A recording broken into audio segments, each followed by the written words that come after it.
it goes, it goes, it goes, it goes, it goes, it goes.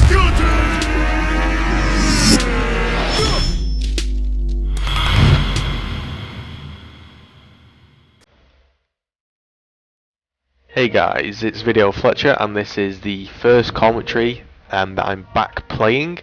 You know, as the videos have kind of been delayed due to an illness, but I feel right as rain and back again. And this is a TDM. Now, basically, the point that I'm making is, once you become more able at a game, this goes for any sort of game, albeit StarCraft, Call of Duty, Gears of War. As you become more and more familiar with a game, it should become kind of like the phrase, you know, riding a bike. You should be able to jump back into it relatively quickly. Games that I don't play, such as StarCraft, I'll play it for a week and I'll get, you know, I can see myself like improving vastly. I will then put it down for months and I'll pick it back up and I'll be back to square one, and I'll have to play for a week again to get good, and then, you know, then I'll put it down and I'll never really get going. The thing with Gears is you've got to get going to get past that tough stage. That's one of the things you want to do if you want to improve, is just to stick it out. If you're having a bad game, analyse your gameplay. Even if you don't have a capture card, just think what you could have done better. And that's the real important thing, is if you want to improve. Now, I'm going to take the clip back to the start. This is what I do if this is new to you. And we'll talk about how I got back into the swing of things. Now, usually I play Ranked Execution, but I wanted to play some TDM to warm up. TDM or King of the Hill is the best game mode to warm up because it's pretty hectic. There's lots of chances for you to respawn and basically get warmed up. So again, I smoke out that block, so if he hops over, he's stunned. The angle cuts him off and I mantle kick him. Always take the initiative in this game. It favours the attacker. If you think the mantle kick is on, go for it. I know it's inconsistent, but you know, it will pay off. Again, I know the digger's at me, so I'm rolling, so hopefully it doesn't catch me. Right there, if we play that back, if I find my point in my Sony Vegas, what happens is, I know this may seem long-winded, but I think it's good to analyse your gameplay like this, and I think it will help people improve. I dodge the digger, and basically I get her down. Now I know she's downed, and she's been down before, so she's on her last life, so I decide to ignore her and kill the classic Dom. Now at the time I didn't know that was a bot, so obviously I could have just killed the human and got it out of the way with, but if that had been a character, what I've now done is eliminated somebody, and there is somebody on their final life, so they're very weak, and you notice there, she just drops instantly. There was no animation of her going down, no blowing up, she just got dropped, and that was because I made the conscious choice of, I can take a guy out with potential 3 lives here, and then only leave somebody that's got, you know, half health, because when you're basically on your last life, you don't have as much health. I don't know if that's actually true, but I'm pretty sure you don't have as much health, because you don't get downed, you just get instant bodied and you kind of fall over. So I made the choice that I'm going to push him there. And then I went on a little tear, and that was just me keeping aware. Now, this section here, you know, it was lucky that I got away with it, but at the same time, it wasn't that lucky. If we watch it back, it looks like very, very hectic work. But again, now Luke's been suppressed by the hammer burst, so I decided to go inside the tunnel and try to get an angle. Now, I know they're going to come through this way, so I sit on this wall and don't give my position away. I know he's going to come, and there, he rolls, which means he's stuck in an animation that he can't get out of. I use that as an opportunity to push, and he gets killed. Now I get this guy red, and I don't walk straight into him because I know he's got a sword off. Just keep my distance, pull back a little bit, and manage to down him. I now know I have no shotgun ammo, so it's basically, it was up to me to pull off the chainsaw. As again, like I said before, I always go for the guy that's reviving. That way, if the guy does get back up, he's got less lives and less health to get downed. And the digger went and supported me whilst I was chainsawing, so it worked out well. Now, I picked up a retro because it's almost like a shotgun. It's that powerful at close range that I don't have a shotgun because I ran out of ammo. So this is basically, this isn't a very smart section, but it's me just trying to get in a situation where it's advantageous to use the retro. Such as there, I was fairly close, but I back off. And I'm just looking for the shotgun again. Fad and Luke get doubled. Don't stick too close to that sword off no matter how annoying it is. You don't want to be giving them kills. So again, I'm looking at the digger, but I also know the scoreboard's above me, so I call out. Important to call out, say, is anyone looking at the scoreboard? And again, because I knew nobody was looking at the scoreboard, I managed to get it, and it dropped down then, and I did get killed. If we watch that back, shall we see if I can have done anything about that? Again, I like to do these, sometimes looking at the gameplay, sometimes not. So on my screen, I haven't really seen you on.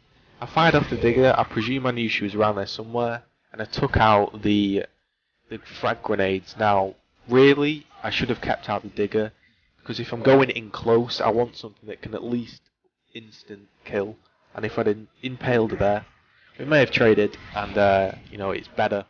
But now I've got my full ammo back, and we can rock and roll here. Now, I do die here, I do believe. Not too sure, but yeah, I'm pretty sure I die here. And the reason, if I do die, I'll explain why it's here. Okay, now this is something good. This is something I can learn from. When a team goes on to their last set of lives, you see here they're on 3 lives, and we had quite a few more lives than them. Me and Fad tend to take up top and let them come to us because we've basically got the round wrapped up. Again, height advantage plays a massive advantage in this game. Except they didn't play it straight up, and you know what? It caused me some really stupid deaths, and it made me look stupid. So learn from my mistakes. You know, you're here to learn. I'm not here to say I'm the world's greatest player. Yes, I do pull off some great scores sometimes, and I am consistent. But also, I do make some almighty balls up. Again, I'll jump back to this section of gameplay, but for now, I just want to talk about these deaths. So what happened really was, I was expecting them, you know, oh, they've only got 3 lives left, to cower away. Instead, they came out fighting, and they kicked me in the ass there. I didn't know they were coming, and I expect them to be hiding, backing away, but you know, they came out fighting. And if you bring the fight to somebody instead of just cowering away and letting us take the height advantage, you know, as you've shown there, it can be advantageous. Now, listening to this again with my headphones on, maybe I wasn't fully concentrating, but I heard him lift up that mulcher. So that was an avoidable death. Someone could have called him out and spotted him, but also I could have used my own vision and sense to get out of the way. You know, I heard that relatively easy. Then you heard the big clunk of him lifting up the mulcher, and Luca goes on to push. Now that we've basically there, they all just decided to swarm him because he's not going to take them all out if they hit the shots. But yeah, you know, get a good headset, and if you don't have a headset and you don't have a mic, if you don't communicate, you know, you won't do as well, but you can spot for your team. Just jam a pair of headphones in, you know.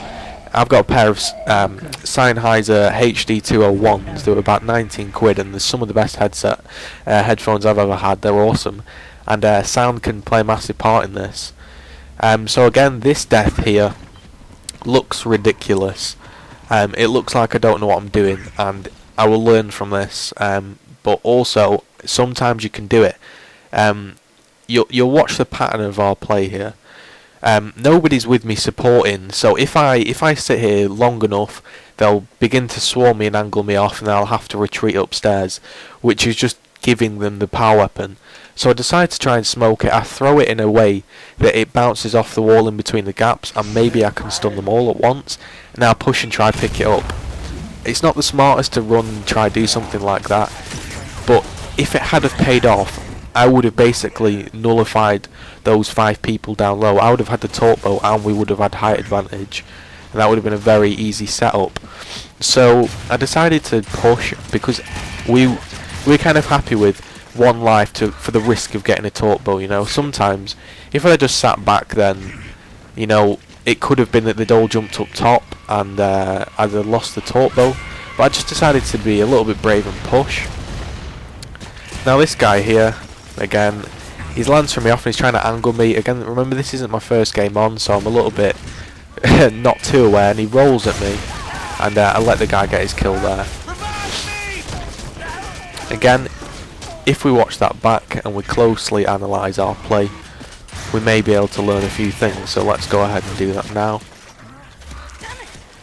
So again, I noticed that she's there and she's flanked around, so I then go and flank with her.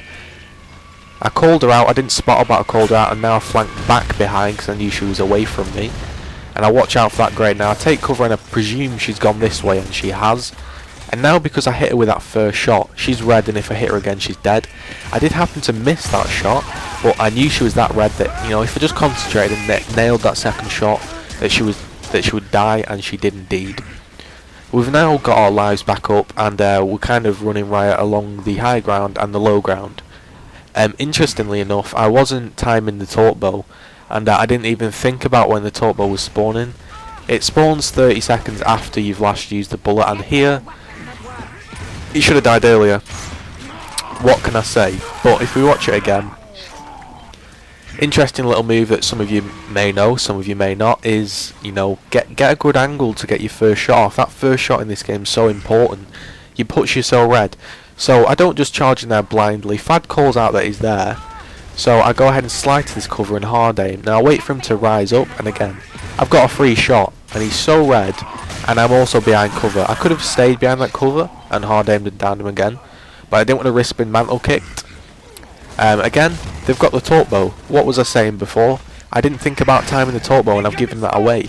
That could really open up the gap. Now right here is a point that I wanted to talk about, and it's a point that will help you in future. Okay, this little section here I thought was good play by me, and the reason I thought it was decent play was because it shows map awareness. Learn your maps, people. If you know where the cover is, you can just do so much better. Now I smoke this guy out, and I know this cover can be mantled over, so he's distracted. I go ahead and mantle him. Now right now I'm getting put full red, and I know if I roll right, there's a wall here with that tall cover to stop me getting shot at. And look, you know, it protected me. The mortar then came in the nades and they killed him. That wouldn't have worked out if I didn't know where the cover was. I knew that the direction I had to roll and where the block was to provide cover, you know, and it did pay off. You saw it, the cover kicked in instantly, I took no damage, and he got cleaned up. So just think about where you are exactly on the map, and, you know, where you need to roll to get to cover. It sounds simple, but a lot of the time some people just forget, and you'll think, oh no, I'm so red, I've got to go and do the push. But if you know you can get to cover, just go to it. I'm trying to flick the torque bow, and you notice there, I just stood still and revived. You don't have to be looking at the person to revive them, and I just waited for him to get down and revived him. I didn't push in there because he might have downed us both, and we go ahead and mop it up. I'll just run through that last point again. I knew he was red, very red, so I thought if I run out there he could end up retching us both down, so I'll just wait for him to get down, and the second he goes down I'll instantly pick him up. So I try and get an angle with the torque bow. He goes down. Now I know he's got less ammo in his gun because he's just wasted a load of it trying to kill the guy in the fall that I've just picked up. Again, I suppress him a little bit with the torque bow. He knows that if he stays there long enough I might get lucky with it, so he pushes out. I know he's got a sword off, so I just back off a little bit. Just keep my distance, so you notice there he fucked up his shot and he can kill me. We go ahead and mop it up, and it was a good 2-0. So hopefully you enjoyed that, hopefully you learned a few tips. If you want to check out all the episodes, then you can do. It's good to be back. Now I know this wasn't the great score by me, but it showed that I was improving. It was my first game back. You got to work on your shot and work on your positioning. I hope you guys enjoyed that, and if you did, like, comment and subscribe. Peace.